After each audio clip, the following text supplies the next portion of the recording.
Just wanted to kind of sit down with Brendan and Thomas and talk a little bit about this body of war compilation and how exactly Thomas found Hero's song to Because I still don't know how you found it. Well, I'll have to admit,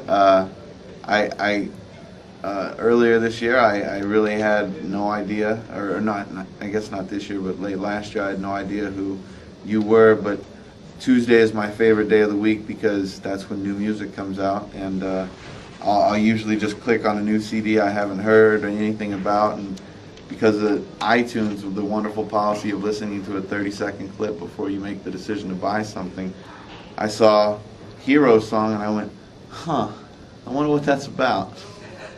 And I listened to it, and after about half the 30-second clip, I was like, wow, this guy is truly unbelievable. I'm glad I happened upon him, and bought that. And then when the idea came to me to try to compile some tracks for this Body of War album, which I hope will take fire and cause fires in people's heads, I decided what I needed to not only show how much I oppose the war, but also how much I support the troops that don't have a choice in where they fight.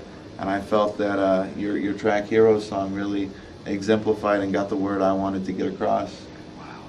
Quite eloquently, as a matter of fact. I wrote the song because I think as an American in the last 5-6 years, the war, even though I didn't even want it to or need it to, became part of my life too. I didn't know that it would, but because it's everywhere, it's on the TV, it's in newspapers and magazines, it literally was becoming part of my life.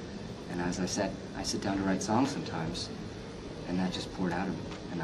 And I didn't want to write a song that was Democratic or Republican or pro-war or anti-war. I wanted to just write a song that was reminding people that these are human beings. Literally just human beings standing in the desert or somewhere in Iraq or Afghanistan or many places in the Middle East. And they're just people like us, and they have families, and they have doubts and fears and concerns. That was the emotion I wanted to capture right at the very beginning of the CD, so that people understood that, yeah, I may oppose the policies of the Bush administration, but it's not the soldiers that decided where they were going to go or what they were going to do. They're being told where to go and how to act, and whether they want to or not, they have to do it for self-preservation. Yeah, which is exactly. the other theme I got out of that song was, they're there for, they're there to come home.